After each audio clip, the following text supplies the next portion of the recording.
દાસી જીવણ કે મને તમે નથી ઓળખતા, આવડું છોકરું મને ન ઓળખતું હોય એવું ન બને, તમે નથી ઓળખતા?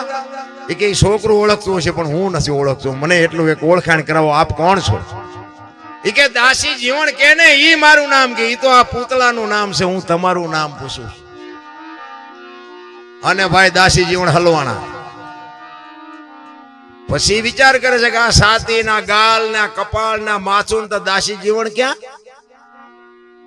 અને ભાઈ ઉભા થઈ અને ભીમ સાહેબ ના પગમાં પડ્યા કે બાપુ મને આ ખબર નથી કે તો હું ઠેકડા મારા સાનો મનો હળવો રે ને. પછી બાપુ 18મા ગુરુ એ ભીમ મળ્યા ને પછી ભ્રમણા ભાંગી. તમને મને ચા ભાંગે એવું જ હતું. સંતોની બાપુ ચોટ હોય, સંતના એક શબ્દ હોય. મારો હું હમણાં મેં વાત કરી એમ આપણે આપણું હારા માણામાં નામ જ નથી મારું, આ તમને કહી દઉં. તમે બધા ભલે અમને બોલાવતા હોય પણ સંતો પાસે થોડુંક ગણિત થયું ટૂંકમાં, સંતોએ મને માણા બનાવ્યો એટલા માટે, બાકી આપણું હારા માણામાં નામ નથી. આ સંતોએ બાપુ જો આંગળી ન પકડી હોત ને તો હું અત્યારે ઉપર વિયો ગયો હોત ને કામ આલ્પા હોત. આ તમને કહી દઉં, આ સંતોની કૃપા છે, સાધુની. બાકી આમ બંદૂક લઈને સામે ઉભો હોય ને તો આપણને કઈ ફેર નતો પડતો. પણ બાપુ સંતો બાપુ જયારે મળે ને, એક જાડેજા જેવા જાડેજાને સતી તોરલ મળે અને આ કાંઠે બારવટીયો હોય ને હામા કાંઠે સંત બનાવી દે ને, આ સંતોની તાકાત છે, આ સાધુની તાકાત છે. કારણ કે આ છે ને બુદ્ધિનો કે આ વિજ્ઞાનનો વિષય જ નથી. અત્યારે અમને બધા સાંભળે છે એટલે આ બહાર હો અહીંયા ગામમાં તો બધી આબરૂ જેટલી છે આવો તો ખબર પડે. પણ કહેવાનો મારો મિનિંગ એ છે કે સમય મળે ને પછી પાછું વળી જવાય, ને પાછું વળ્યા પછી એ મારે પકડાય નહીં. એટલે મેં હમણાં કીધું ને કે આવા આયોજન કરતા છે ને એને લોહી તો પીતા જ છે. એમ જાડેજો સતી તોરલ મળ્યા નહોતા ને ત્યારે બાપુ આમ બજારમાં નીકળે ને બારીયું બારણા ફટોફટ બંધ થઈ જાય. અને ઈનો ઈ જાડેજો સતી તોરલ મળ્યા અને પછી તોરલના લુગડા માથે લઈને જેથી નદીએ જાતો હતો ને ધોવા, તેથી જે દુનિયા એની માથે વિતાડી છે ને એ તો જાડેજાનો આત્મો જાણે. તમે બાપુ આ દુનિયામાં માર્ગે ચડો ને પછી તો દુનિયા તમારું લોહી પી જાય છે. ફરમ હોય ફટકેલી અને સુલે ચડવું પડે, પણ આવળ હોય અલબેલી અને કોઈ ન પૂછે કાગડા. દુનિયામાં બાપુ તમે કઈક અમે આવું બોલીને ગાઈને અમે પછી હેઠા ઉતરીને એટલે કેટલાય અમારું લોહી પીવે. આ તમે આવડવા નતો બોલ્યા, અહીંયા જો આમ બોલ્યા હોત ને તો સારું. આ આમ બોલ્યા હતા ને આમ બોલ્યા, પણ અહીં આવીને બે બોલો કરા કાનની બુટીઓ લાલ થઈ જાય છે કે નહીં? આ તમે એમ માનો છો કે આ હેલું છે? આ નાક કાન ઘરે મૂકીને આવે ને એ ભજન કરીએ, તમારું કામ જ નથી. અમે તો આ તો ઘરનો ડાયરો છે, બાકી હું તો બહાર ગયો હોય તો કહી દઉં કે તમારું, કારણ કે અમે અહીંથી એમ કે રામા પીરની જે અમારા સામે ઉઘરાણી આવે એમ બેઠા હોય. એટલે આ જે તો બોલો ભગવાનની જે છે અમારી નથી. હવે ઈ ન કરી શકો, બીજું શું કરી શકો? ફરમ હોય ફટકેલી અને સુલે ચડવું પડે. તમારી કિંમત હશે એટલે દુનિયા તમારું લોહી પીશે ને તમે લુખા ગુંડા હશો ને તો તમે આમ હાલાવતા હશો ને દુનિયા બજાર મૂકીને વહી જાય, બોલો હાલ્યો હવે ચાલો આપણે આમ વ્યા જાય. આનું નામ દુનિયા. દુનિયાને જગતને ભગતને કોઈ દી પત્યું જ નથી. કારણ કે આ દુનિયા છે ને કોઈ વાતે હાથમાં જ નથી આવે એવી દુનિયા. એક ગામની બાજુમાંથી બાપ દીકરો બે ઘોડું લઈને નીકળ્યા. બાપા ઘોડામાં જ બેઠેલા, છોકરો હેઠો આલ્યો. તો સોરો અહીંયા બધી રીધી સીધી બેઠી જ હોય. સોરા પાસેથી નીકળ્યા ને બાપા ઘોડામાંથી, એટલે ઓલા બેઠાથી શું કે ખબર એ કે ગઢો આખો ઘોડા ઉપર ચડ્યો, ઓલું ફૂલડા જેવું છોકરું હેઠું આલ્યું, જાણ શરમ આવે. એટલે ગામ બહાર નીકળીને પછી એના બાપાએ કીધું એના છોકરાને કે બેટા એક કામ કરીને કે હું હેઠો આવ્યો, તું ઉપર ચડી જા.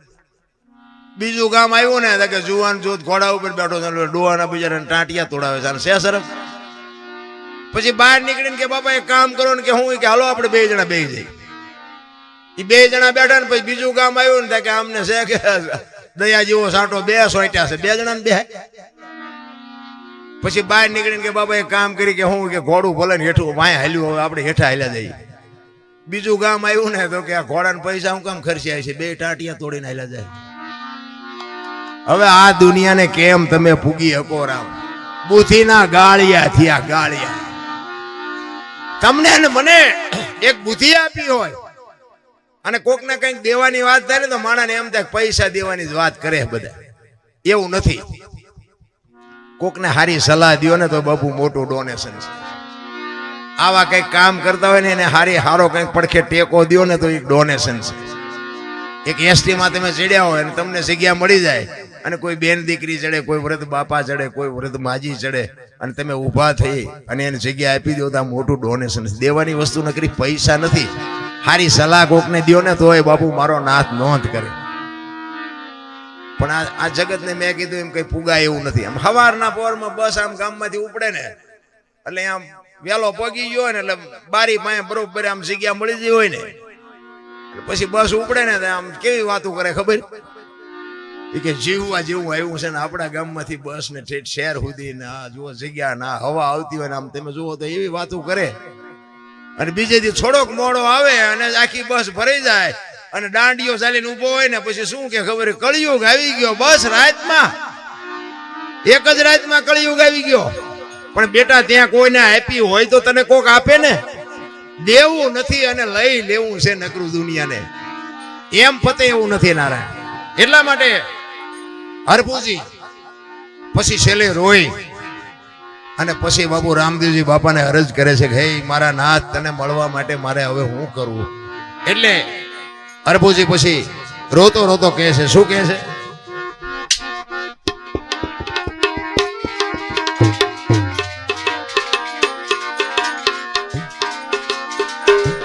લીલોડે ચડીને રે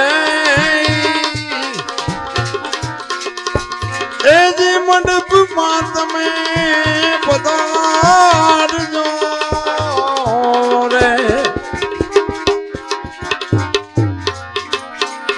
લીલોડે ચડીને રે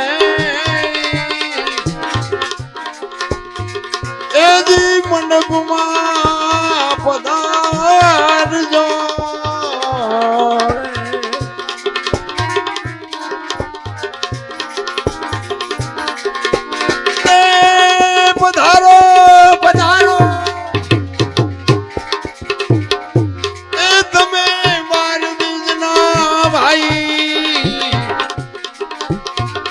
ભાણ રે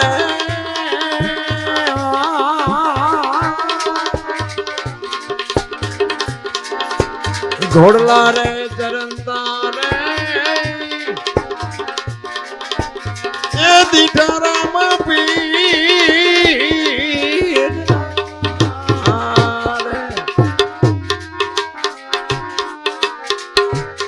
હરિના ચરણે હરભુજી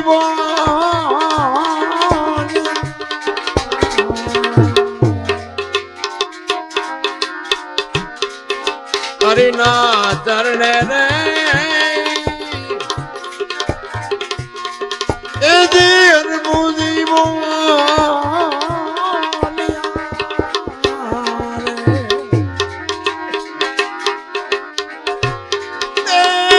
પીરજી દેજો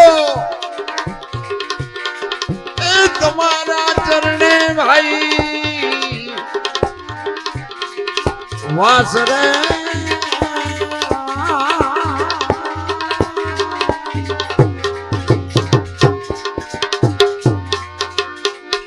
ઘોડલા રે ચરણતા રે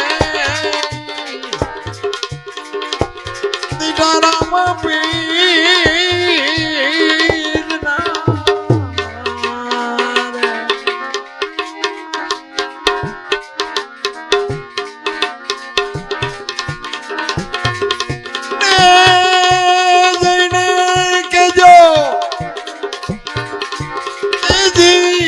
ના સંદેશ